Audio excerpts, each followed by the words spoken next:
Humihingi ng hustisya ang pamilyang naiwan ni Paulo Tan Coco. Ito nga ay matapos mamaalam dahil di umano kay First Lady Liza Marcos na siyang dahilan ng cocaine overdose ni Tan Coco. Ayon sa kaanak ng biktima, handa umano nilang kasuhan si Liza Marcos dahil sa ginawa nito. Sa ngayon nga daw ay patuloy pa ring nangangalap ng ebidensya ang SOCO upang mas maging matibay ang kasong isasampa laban kay Liza Marcos. Narito panoorin kung paano pinabulaanan ng tagapagsalita ni President Bongbong Marcos ang paratang kay First Lady. Yusek, may we know the reason kung bakit hindi po makakasama si First Lady Liza Marcos sa Washington? Okay, supposed to be dapat announcement ko to. Kaya lang, mabilis magtanong si Miss Maricel, so i-announce ko na. Okay?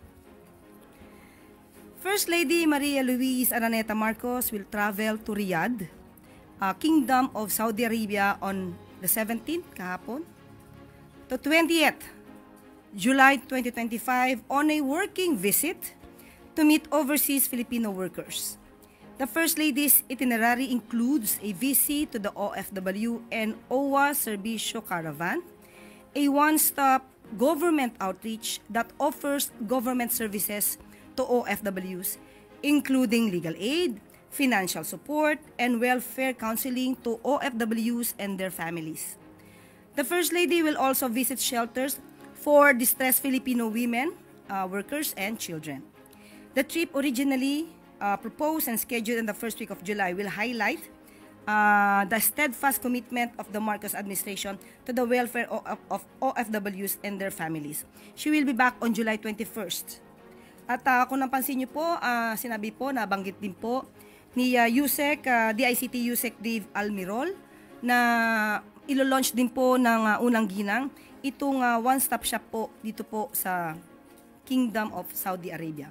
So, yun po ang dahilan kung bakit hindi po makakasama ang unang ginang sa UST po ni Pangulong Ferdinand Marcos Jr. And Yusek, may we know kung may decision na po who will be the caretaker or caretakers while the President is in Washington? Most probably sa pag-alis na lang po ng Pangulo ito maibabanggit. Pero meron na pong nabanggit. Pero hayaan po muna natin ang Pangulo ang magsabi. Salamat, Yusek. Christian Yusores, Radyo 630. Good afternoon po, Yusek. In-announce po kanina ng DFA na ibinaba na sa Alert Level 2 yung sitwasyon ng mga Pilipino sa Iran. Meron po bang panibagong instruction or paalala po ang Pangulo sa mga kababayan natin doon? Opo, ito po ay base po sa assessment ng DFA, assessment based on the security assessment po ng DFA. Kaya po naibaba ang level sa Alert Level 2 at ngayon po ay ang sabi din po ng DMW ay allowed na rin po ang deployment ng mga returning workers. Pero yung mga may ban pa rin po doon sa employment ng mga bago pa lang po nakaka-hire. Katulad po rin ng dati. So still, ang direktiba po ng Pangulo ay kung ano po ang kakailanganin ng ating mga kababayan at hindi po mag-aatubili ang ating administrasyon na tumulong at bigyan sila ng pansin sa anumang pangangailangan ng ating mga kababayan. Tristan Nadalo, Newswatch Plus. Good afternoon, Yusek.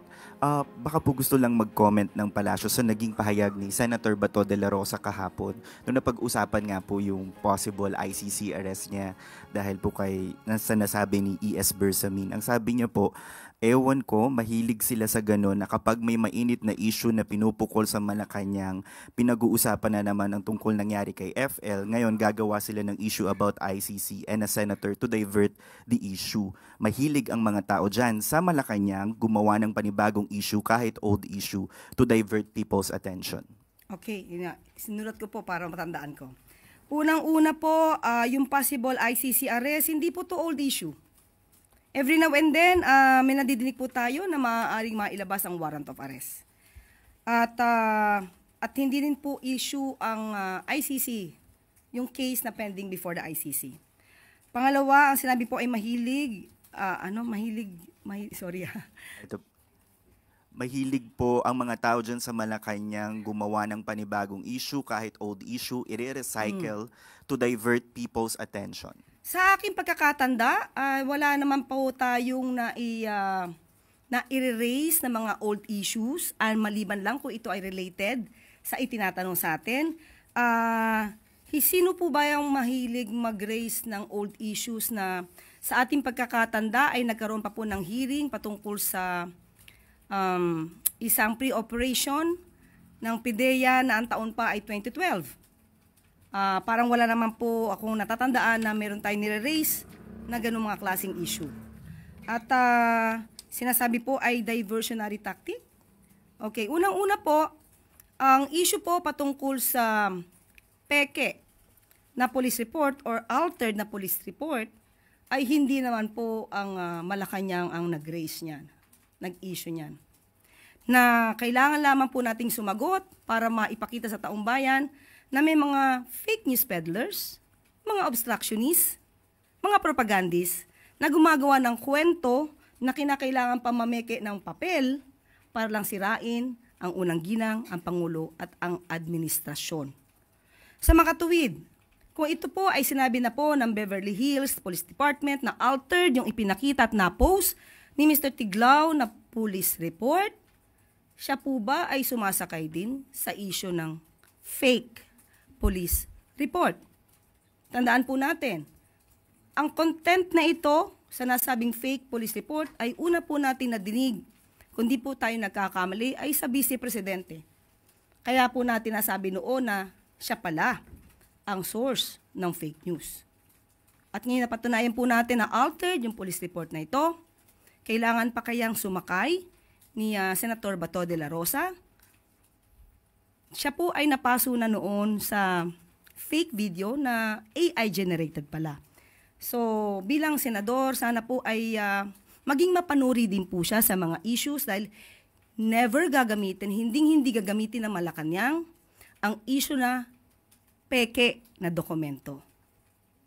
Bakit naman gagamitin itong diversionary tactic kung kaya naman pong sagutin ng Malacanang na ang pinapalabas at pinapakalat na police report ay peke?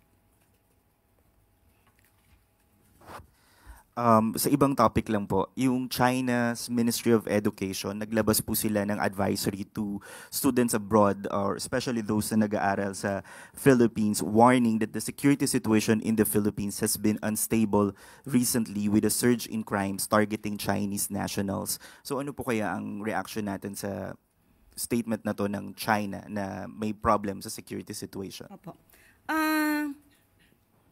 Ang kanilang propaganda or rather advisory sa kanilang mga kababayan ay karapatan naman po nila.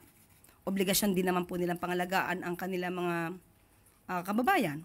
Pero as far as the government is concerned, alam po natin na ang crime rate sa Pilipinas ay gumaganda at bumababa.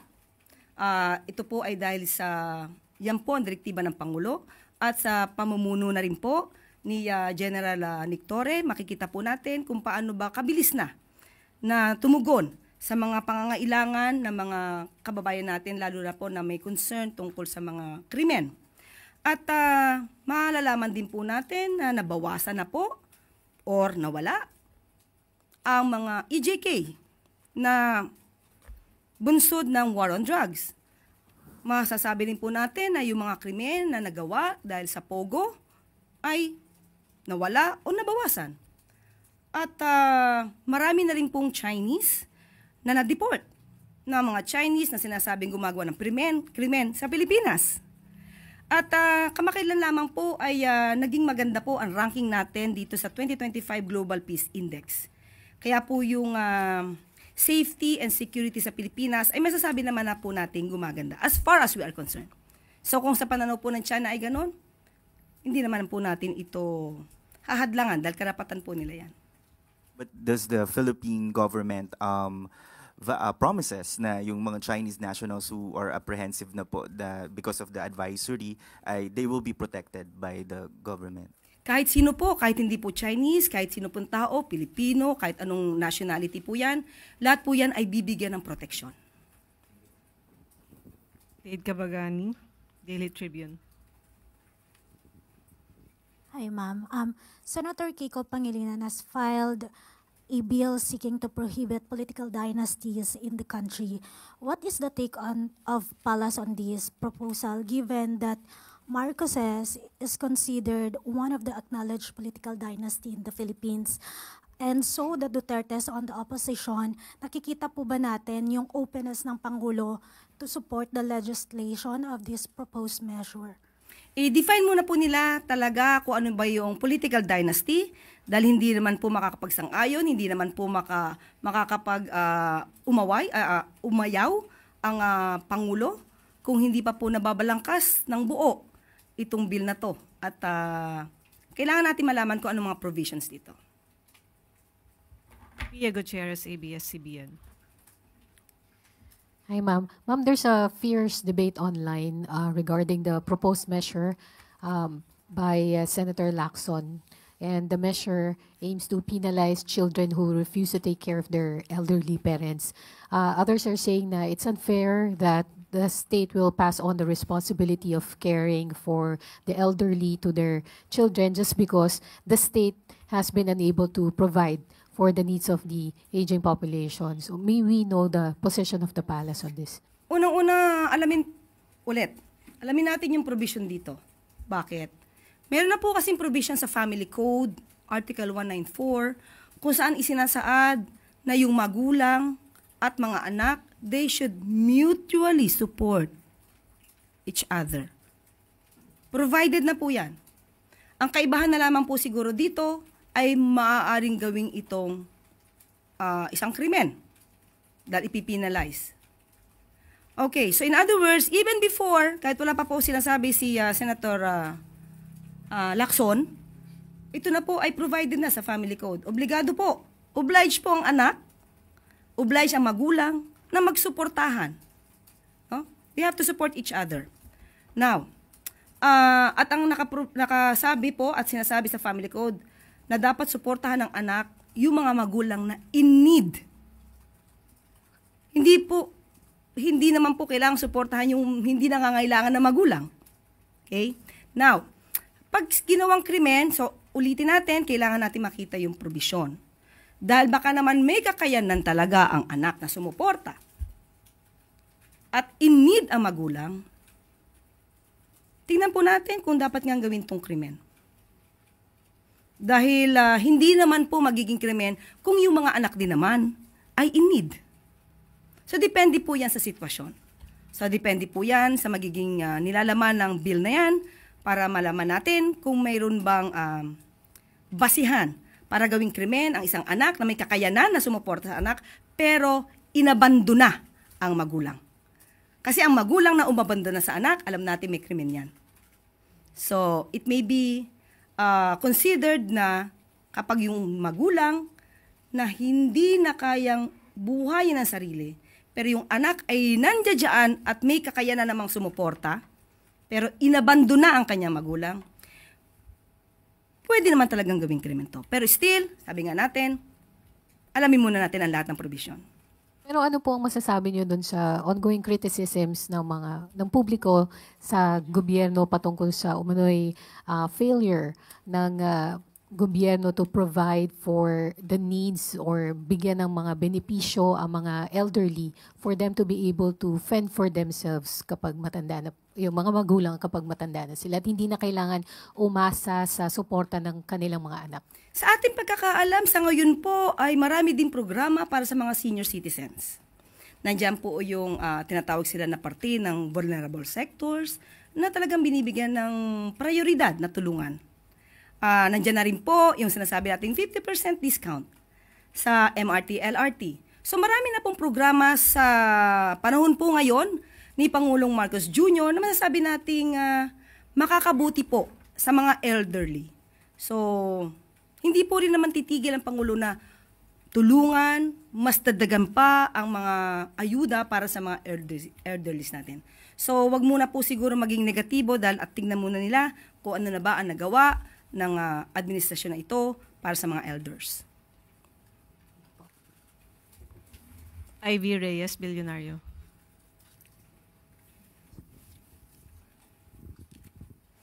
Hi, Yusek. Follow-up lang po on Senator Bato. Sabi niya po kahapon na hindi siya a-attend ng fourth SONA ni President kasi meron daw po siyang personal conflict or issues with some congressmen and officials from Malacanang. Meron po siyang quote dito here. Alangan namang pupunta ako doon ng nakasimangot, pangit, di ba?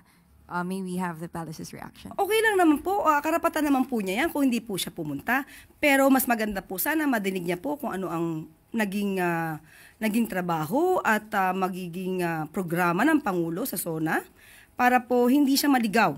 Kasi mas maganda pong pakinggan niya mismo kung ano sasabihin ng Pangulo kaysa mag-rely sa mga fake news peddlers. So sana kung di siya makarating ay mapakinggan niya. Thank you po.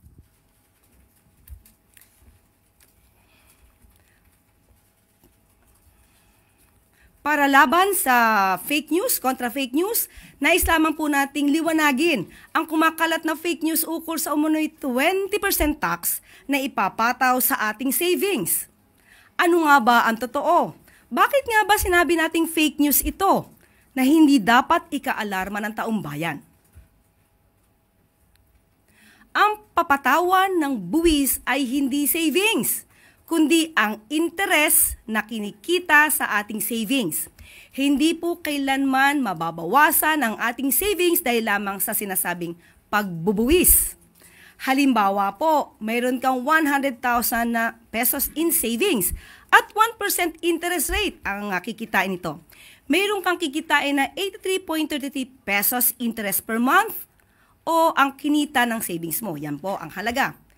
Sa halimbawang ito, ang 100,000 pesos mo na savings ay hindi mababawasan, kundi ang babawasan ay ang interest na 83.33 pesos. So, magkano ibabawas na lamang? Ang mangyayari po, lumalabas na 16.66 pesos lamang po ang mababawas sa interest na kinita ng savings. Ang halagang ito ay malaking tulong na sa ating mga kababayan bilang kontribusyon na mapupunta sa programa ng pamahalaan na layuning iangat ang pamumuhay ng bawat isa. Pero, bago ba ito? Sa katunayan, alinsunod sa Tax Reform Act of 1997, may 20% tax na ang interes na kinikita ng ating mga karaniwang deposito sa bangko. Matagal na po itong pagbubuwis. Sa totoo po, 1998 pa ito nagsimula. Pero patuloy ang panggugulo ng fake news peddlers at obstructionists. Iniiba na lang ang kwento. Alam naman natin at alam nila ito, pero pilit nilang binabaluktot ang katotohanan para sirain ang tiwala ng taong bayan sa administrasyon. Tulad na sinabi natin, 1998 pa po ito at makikita po ito sa inyong passbook o bank statement. Ang kaibahan lamang ngayon ay ang pagtanggal ng preferential rates sa mga deposito na lock-in sa mas matagal na maturity. Sila po yung nag-avail ng long-term investment o sa madaling sabi ay hindi nila i-withdraw ang pera nila sa loob ng 5 taon kaya mas malaki ang interest na kikitain dito. Dahil investment nga ito at hindi ordinaryong savings. Halimbawa po ulit, sa 100,000 pesos na 5 years ang maturity at 4% interest rate, meron kang kikitain na 333.33 pesos kada buwan. Ang tax nito ay aabot lamang ng 66.66 pesos. Maliit, di po ba? Pero malaking tulong po yan sa gobyerno.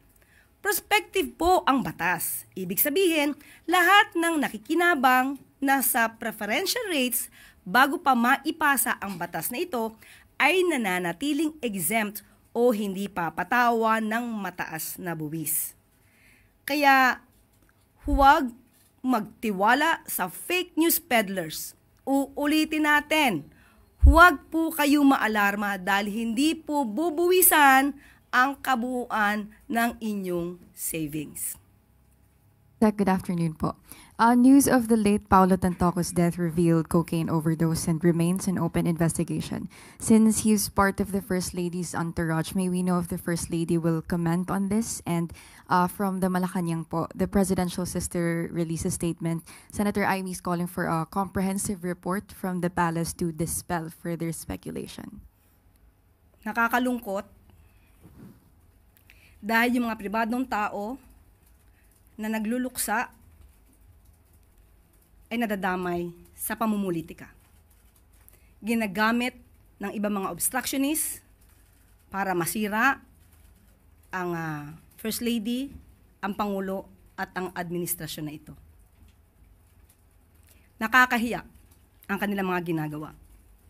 Unang-una, si Mr. Paulo Tantoco ay hindi po kasama sa official entourage ni FL o ni First Lady ng unang ginang.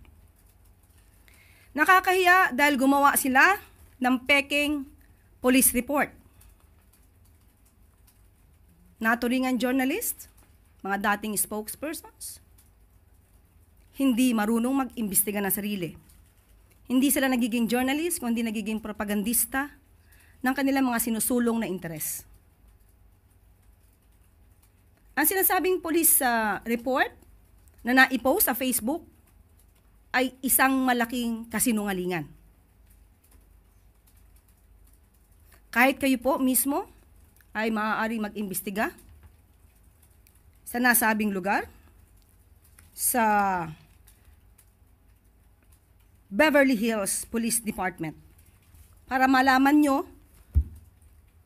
na yung nilagay sa Facebook na may guhit na color pink, kung di ako nagkakamali, ang parting yun ay dinagdag lamang.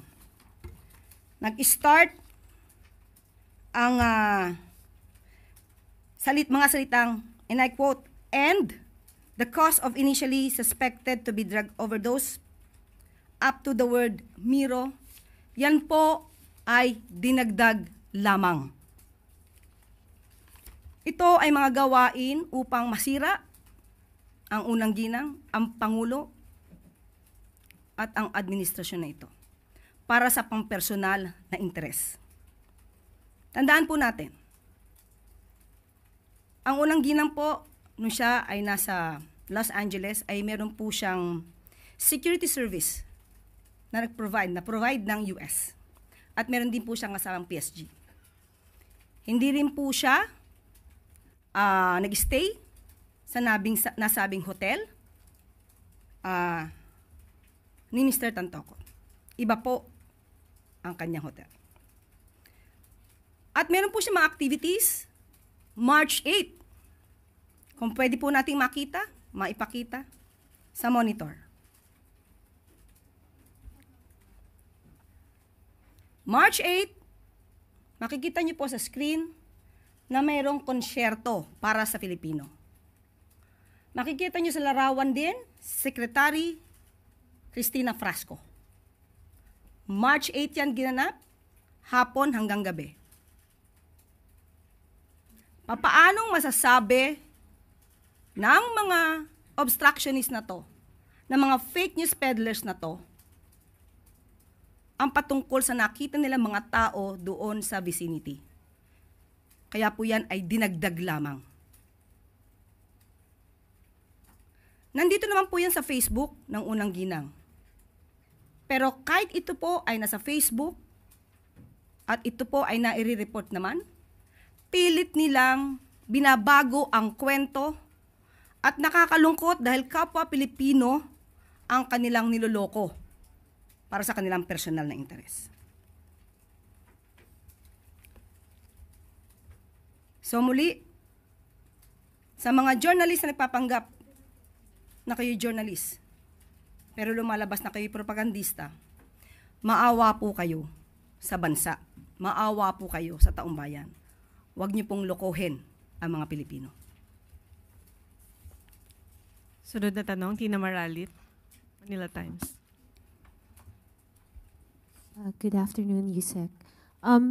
Last July 12, the country commemorated 9 years of the arbitral ruling on the West Philippine Sea favoring the Philippines, the Chinese Foreign Ministry again refused to recognize this and remarked that the arbitral decision is nothing but a piece of waste paper and fundamentally flawed with obvious mistakes. What is the palace's take on this? Parang nadinig na po natin yan nung nakaraan pa. Na ang sinasabing arbitral award ay isang papel na dapat lamang ibasura. Hindi po ganyan ang paningin at pananaw ng kasalukuyang administrasyon. Nagsalita na po si Secretary Tess Lazaro, nagsalita na rin po si Secretary Gibo Teodoro, pati na po si Secretary Anyo. Isang tagumpay po na mapaalam sa buong mundo kung ano ang ipinaglalaban natin at kung ano ang para sa Pilipinas at para sa taong bayan. Muli, ang Pangulo, hindi isusuko ang soberenya, ang karapatan ng bansa at ang taong bayan, kahit kanino pa man. Follow-up lang po, Yusek. What would the palace like to convey to the countries who continue to stand by the Philippines with regard to the issue on the WPS? Muli, tayo ay lahat Pilipino. Dapat po tayo ay nagkakaisang ipaglaban kung anong meron tayo. Manatili po tayo maging pro-Philippines, makabansa, makabayan. Huwag natin tularan ng iba na not pro any country. Thank you. Next question, Ace Romero, Philippine Star.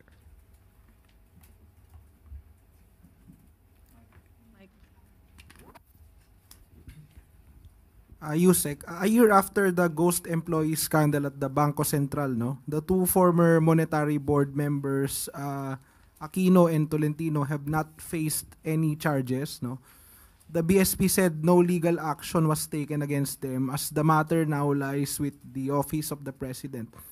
Since the President already emphasized the need to ensure accountability in the government, will he push for the filing of charges against the two former board members, monetary board members of BSP? Patungkol po sa mga criminal cases, yan po ay sakop na po ng Ombudsman. Ang patungkol naman po sa administrative case ay sakop po ng Office of the President. Sila po ay natanggal at mutan academic na po ang patungkol sa administrative case. Okay, tignan na lang po natin kung may maisasampang kaso sa kanila na magmumula sa Ombudsman. But will the Office of the President support any effort to file legal actions or criminal complaints against the two former officials of the Central Bank? Aaralan po yan dahil sa ngayon po tinanggal sila at yun naman po ang nais ng Pangulo. Ang nais ng Pangulo ay maging malinis ang kanyang administrasyon at kung may dapat na managot, dapat lang managot. Salamat po. Next, Rich Bon Quevedo, Tribune. Good morning, Yusek. Clarify ko lang po, ma'am, yung resignation po ni ERC. Mm-hmm. Ano ba yung, may reason po ba siya na ibinigay? Or ano rin po yung surrounding, ano po ba siya? Was it forced resignation, part of the courtesy resignation, or on her own decision po? Irrevocable resignation po kasi ang kanyang ibinigay. At yun lamang po ang aking maibibigay sa kasalukuyan. Okay pa. Question lang din po, Yusek, kasi may statement po si Senator Raffy Tulfo about online gambling. He is hoping that, isingit ko lang po ito, he is hoping that in the upcoming SONA magkaroon po ng somehow decision si President Marcos regarding the banning of online gambling. Ang mga pagpapasyang ganito po ay talagang pinag-aaralan kung ito ba'y makakaapekto sa ekonomiya, makakaapekto sa mamamayan, at hindi po tayo maaaring magpadalos-dalos dito. Dahil minsan ko po, kapag ka po mismo ang legal at license na mga online gaming sites ang iyong ibaban, mas dumadami ang mga illegal na online gaming sites. At yan po ay mas nakakaapekto sa ekonomiya. So pinag-aaralan po yan ng Pangulo. So wala po, ma'am, na ongoing po, ma'am, right currently po, ma'am, may discussion po ba with the President Marcos and concerned agencies regarding po dito sa issue na to, kasi nag-viral na po siya and across all industries na po, para naapektuhan na rin siya. May discussion po ba with? Opo, pinag-aaralan po siya. On my part na lang po, Yusek. In relation to the upcoming SONA, may last time po kasi nagkaroon ng parang letters na natanggap si President Marcos from yung mga supporters niya, yung mga gusto po magpahatid ng mga mensahe. This time po ba may ganun po ba ulit na pangyayari? Something that the Filipinos would want to hear from the President or something that would help the President decide on his agenda in the next 3 years? May ganun po ba? Meron po. Meron po. Meron pong ganyan. Malalaman po ba namin dito, Yusek, or abangan na lang po namin sa... Mas masarap yung exciting part sa SONA. Diba? Thank you po, Yusek. Next, Dexter Cabalza, Inquirer.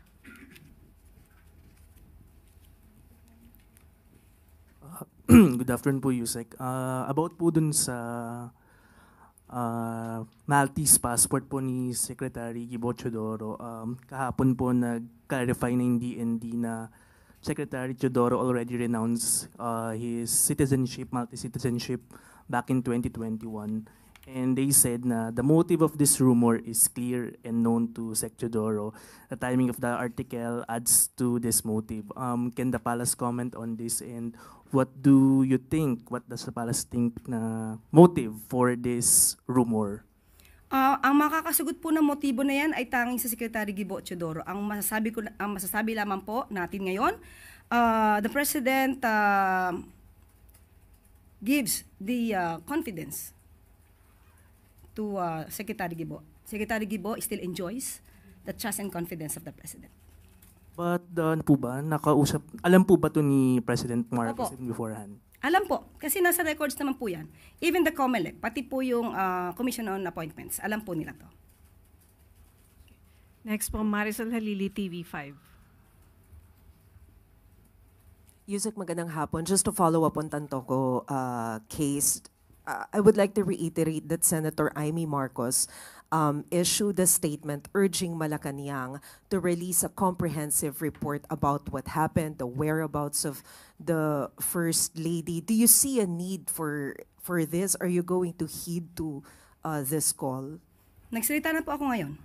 Pinaliwanag na po natin lahat ng mga katotohanan. So, wag po tayo kasing maniwala masyado sa drama, sa gimmick, sa gawa-gawang kwento. Siguro din tayo po bilang miyembro ng media, kaya din po natin alamin kung ano ba talagang katotohanan dito. So, sinasabi ko na po, yung police report na yan, it's a fake document. Pero how's the First Lady, Yusek? Walang, okay lang siya.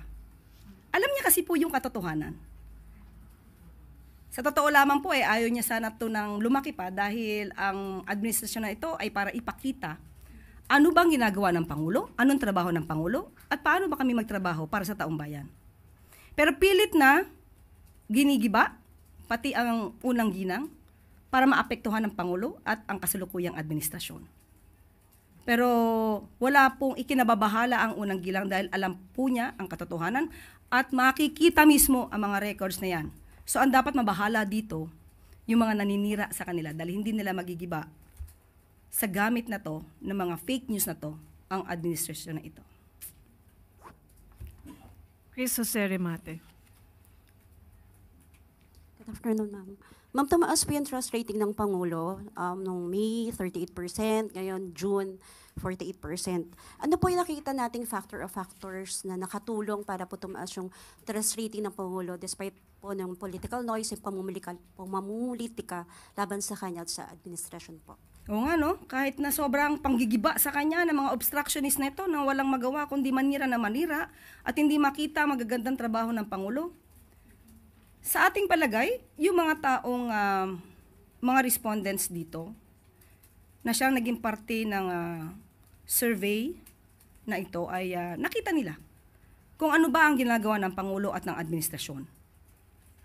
Pero tulad po na sinabi natin, masaya naman na nakikita na po ng taong bayan ang ginagawa ng administrasyon. Pero muli, uulitin po natin, ang numero po ay hindi po magiging factor para sa Pangulo na magpakampante. Dahil kahit ano pa pong numero ang lumabas sa survey, tuloy-tuloy lang po ang ating Pangulo at ang administrasyon na to na magsilbi at magtrabaho. So ma'am, parang sinasabi niyo po na numbers lang naman ito po. Kasi ma'am, si VP Sara po, 61% ang trust rating niya. Ano po kayang gagawin ng gobyerno para man lang makadikit doon sa trust rating ng... Wala po kaming gagawin kundi magtrabaho. Magtatrabaho po kami na magtatrabaho at hindi po kami magbabakasyon hanggat sa kakayanin. Trabaho lang ng trabaho. Thank you po. Sunod po, Chloe Hufana, Business World. Hi, Yusek. Updates naman po sa upcoming Washington trip ni PBBM. Sino-sino po yung mga imi-meet niyang mga community and 3 days, 4 days lang po ba siya doon or balak niya pa pong lumipad sa ibang part ng US? Okay, sa ngayon po, hindi po natin mabibigay yung detalye, pero pagdating po niya, ibibigay po namin ng report. Yun naman po talaga ang dapat. Kapag kayo nagbabiyahe, ibibigay namin ng report kung anong dapat na i-report para sa taong bayan. So, after na po ng trip niya yung updates? Yes, opo. Thank you, sir. Asahan niyo po na magre-report siya. May mga ibang magtatanong. Christian Soares, Radyo, sa Istreta. Hi ma'am, follow up lang po doon sa resignation ni ERC Chair De Malanta. May confirmation na po ba kung tinanggap ito ni Pangulo? Actually, yun din po ang tinatanong ko kanina. Okay. Wala pa pong sagot sa akin at kapag ka po nagsabi na sa akin, kahit wala pong press briefing, mamaya po ay maibibigay ko sa inyo. Once naman nabigay po sa akin yung katugunan patungkol dyan. Thank you po. 2 questions, ma'am. Okay lang po. Tuesday, New DCWB.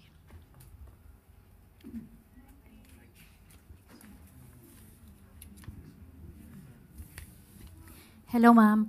Follow up lang po, ma'am, sa SONA. Sabi nyo, past weeks ay baka itong following weeks makapagbigay na kayo ng other details. So, may we know, ma'am, kung ano ba ang magiging tema ng SONA ni Presidente, kung mayroon na po bang, kung siya na mismo yung gumagawa ng kanyang magiging speech, or ano po ba yung iba pang mga detalye ng SONA niya? Sa ngayon po muli at hindi pa rin po ako nabibigyan ng anong detalye, pero ito po ay piniprepare na po ng Pangulo. Siya po mismo ang nag-aaral at kung ano kanyang isisiwalat at i-report sa SONA. At kapag ka po nabigyan ko po kayo, kahit hindi nyo na po ako tanungin, ilalagay ko po agad sa press briefing natin. Okay, thank you po. Last question, Pia Gutierrez, ABS-CBN. Quick follow-up lang dun sa Tantoco. Are legal actions being contemplated, lalo na dun sa mga nagpakalat nitong fake na police report, especially that this concern the First Lady po? Pag-aaralan po yan. Mukhang napapanahon po, pero pag-aaralan po.